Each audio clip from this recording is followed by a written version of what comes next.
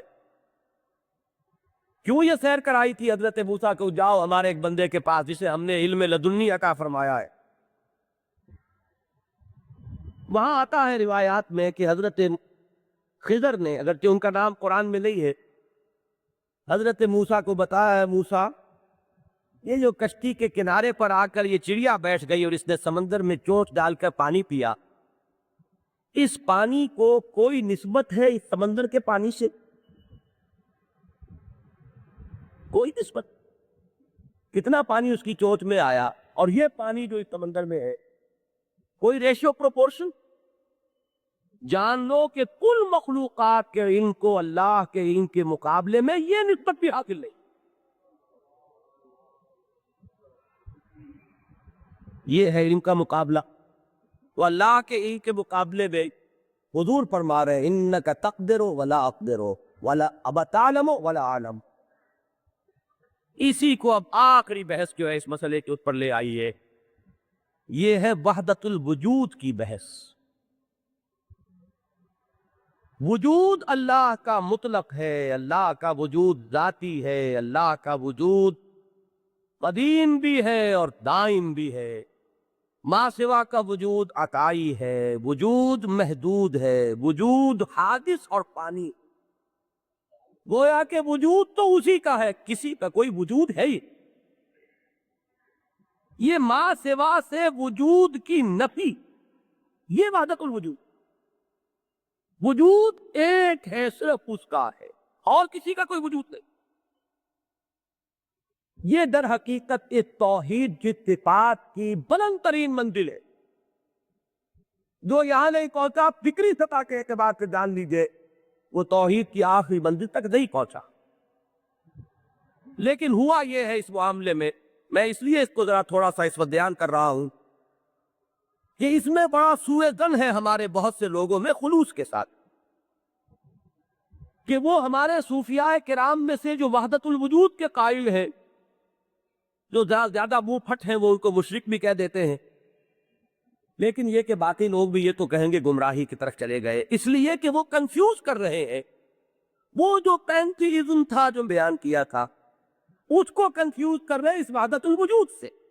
اس کو میں نے بھی کہا تھا کہ وہ شرک ہے، وہ کفر ہے. اس میں اور اس میں فرق کیا ہے جان لیجئے. وہاں جو میں نے مثال آپ کو بتائی تھی کہ برف پگھل کر پانی بن گیا تو پانی ہی برف ہے، برف معدوم ہو گیا پانی ہے، لیکن پانی ہی برف ہے. اس اعتبار سے یہ کائنات حقیقت قرار پاتی ہے، خدا اس میں گم ہو جاتا ہے. یہ بالکل برعکس ہے اس کے جو یہ نظریہ ہے کہ حقیقت وجود صرف خدا کے لیے ہے، ما سوا کا وجود ہی نہیں. تو زمین و آسمان کا فرق ہو گیا. اس میں وہ حقیقت، مخلوق حقیقت، خالق اس میں گم. یہاں خالق کی اصل حقیقت اور مخلوق کا وجود گم. تو یہ تو ضد ہے ایک دوسرے کی، برعکس ہے ایک دوسرے کے. اس کو کنفیوز کر لیا گیا ہے جس کی وجہ سے بہت سے لوگوں کو مغالطہ ہے. اب اس کو ہمارے ہاں ابن عربی کا فلسفہ، پھر مولانا روم ہو، پھر ہمارے ہاں بڑے بڑے جتنے بھی مشہور ہیں وہ سب اس کے قائل. جب اس کا کنفیوژن زیادہ ہوا تو اس میں اصلاح کی. حضرت مجدد الفسانی رحمت اللہ علیہ نے وحدت الوجود کے بجائے وحدت الشہود کا نظریہ پیش. وہ نظریہ کیا ہے ذرا اس کو سمجھ لیجئے کہ اس کائنات کے اور اللہ کے وجود کے تقابل میں یہ بات کہی جا رہی ہے کہ حقیقی وجود صرف اللہ کا ہے. یہ وجود اعتباری ہے. یہ جیسے سایہ ہوتا ہے، درخت ہے اس کا وجود ہے، اس کا سایہ زمین پر پڑ رہا ہے، اس کا کیا وجود ہے؟ نظر تو آ رہا ہے نا، سایہ ہے، اس کا وجود کوئی نہیں۔ یہی ہے اس کائنات کی حقیقت۔ یہ ساری کائنات اللہ تعالیٰ کے اسماء و صفات کے اضلال ہیں، سائے ہیں، ان کی کوئی حقیقت نہیں۔ کل ما فی الکون وہم و خیال اور رکوت فی المرایا و ظلال، یہ جو کچھ اس کائنات میں یا وہم ہے یا خیال ہے، یا جیسے کہ شیشے میں کوئی عکس پڑ جاتا ہے، آپ ادھر کھڑے، شیشے کے اندر بھی آپ نظر آ رہے ہیں آپ وہاں نہیں ہے، وہ تو جیسے شیشے میں عکس ہوتا ہے ویسے سمجھ لو، یا جیسے درخت کا سایہ زمین پر پڑ رہا ہے ویسے سمجھ لو۔ یہ اسماء و صفات باری تعالیٰ کے اضلال ہیں، سائے ہیں، ان کی حقیقت کوئی۔ مزید مثال سے سمجھایا کہ ایک لکڑی لے لو، اس کے ایک سرے پر کپڑا باندھو، مٹی کا تیل ڈالو، آگ لگا دو، یہ مشعل ہو گئی نا، مشعل یا مشعل، اصل لفظ مشعل ہے۔ اب اس کو تیزی کے ساتھ ایک دائرے میں حرکت دو، دیکھنے والوں کو ایک آتشی دائرہ نظر آئے گا، آگ کا دائرہ نظر آئے گا کہ نہیں؟ لیکن آپ جانتے ہیں کہ ہے نہیں وہ دائرہ، ہے تو وہ ایک شعلہ، شعلہ جوالا کی یہ حرکت جو ہے، اس نے آتشی دائرے کا روپ دھار لیا ہے نہیں ہے صرف وہی وہ، باقی یہ سب کچھ جو ہے نظر آ رہا ہے، ہر چند کہے کہ ہے نہیں ہے، اس میں اس کی نفی ہو گئی، اثبات اللہ کا ہوا، اور اس میں اللہ کی نفی ہو گئی، اثبات اس کائنات کا ہوا، تو یہ تو زمین و آسمان کا فرق ہو۔ یہ ہے وحدت الوجود، اور یہ جان لیجئے کہ وحدت الوجود اور وحدت الشہود، یہ حضرت مجدد الفسانی رحمت اللہ علیہ نے لوگوں کو سمجھانے کے لیے ضرور یہ فرق کیا ہے، لیکن امام الہند حضرت شاہ ولی اللہ دہلوی رحمت اللہ علیہ نے اپنے اس رسالہ مدنیہ کے اندر واضح طور پر لکھ دیا ہے کہ اس میں سوائے تعبیر کے ایک فرق کے اور کوئی فرق نہیں ہے، اس میں ایک لطیف سا انداز ہے تعبیر کا جس میں فرق ہے، باقی دونوں کے درمیان کوئی فرق نہیں ہے۔ وجود مطلق صرف اللہ کا، وجود اعتباری کہہ لے وہ ہمارا، اور اگر اسی کو لے کہ انک تعلم ولا اعلم وتقدر ولا اقدر، تو ہم کہیں گے اللہ تو ہی ہے، ہم نہیں، ہمارا کوئی وجود نہیں ہے، وجود منحصر ہے ذات باری تعالیٰ میں، یہ ہے وحدت الوجود۔ اس کو اب میں سمجھتا ہوں کہ ہے 1 منٹ میرے پاس، اس کی جو بہترین تمثیل ہے، میں نے حضرت مجدد الفسانی کی تمثیلات آپ کو بتا دی، لیکن بہترین تمثیل اس طور میں دی ہے مولانا مناظر احسن گیلانی رحمت اللہ علیہ۔ وہ کہتے ہیں کہ ذرا تم اس بات کا تصور کرو کہ اپنے ذہن میں یہ مینار پاکستان کا نقشہ لے آؤ،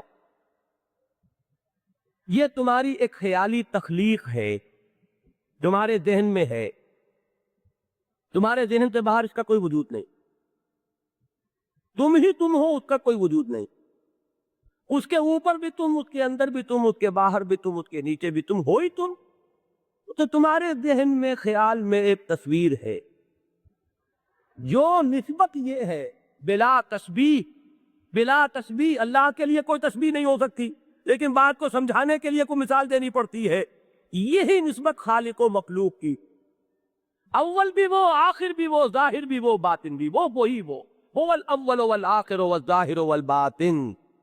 یہ تو جیسے ہمارا تو بڑا ہی کمزور سا خیال ہے، وہ اللہ کا خیال کہیے وہ بڑا ٹھوس خیال ہے، وہ بڑا پختہ خیال ہے۔ البتہ یہ جان لیجئے کہ جس طرح ہماری یہ ذہنی تصویر ہماری توجہ ہی پر اس کا قیام ہے، توجہ ہٹی ختم، اسی طرح اس کائنات کا قیام بھی اللہ کی توجہ سے ہے، اس کی توجہ ہٹے تو یہ معدوم ہے ہی نہیں۔ یہی ہے وہ بات جو الحی القیوم، وہ تھامے ہوئے ہے، جیسے تم اپنی توجہ کو مرتکز رکھو گے تو وہ حیولہ تمہارے ذہن میں رہے گا، تم قیوم ہو اس کے، تم اسے تھامے ہوئے ہو، ایسے ہی اللہ از خود تو ہے الحی، اور پورے اسما سوا کے لیے وہ القیوم، اللہ لا الہ الا ہو الحی القیوم لا تأخذہ سنۃ ولا نوم لہ ما فی السماوات وما فی الارض من ذا الذی یشفع عندہ الا بإذنہ۔ یہ شفاعت کا مسئلہ بھی اسی صفات والی بحث سے متعلق ہے، میں آئندہ اب ذرا اس کو تیسری بحث شروع کرنے سے پہلے اس سے بحث کر کے تو پھر چلوں گا آگے، يعلم ما بين أيديهم وما خلفهم ولا يحيطون بشيء من علمه إلا بما شاء وسع كرسيه السماوات والأرض ولا يؤوده حفظهما وهو العلي العظيم. بارك الله لي ولكم في القرآن العظيم ونفعني وإياكم بالآيات والذكر الحكيم.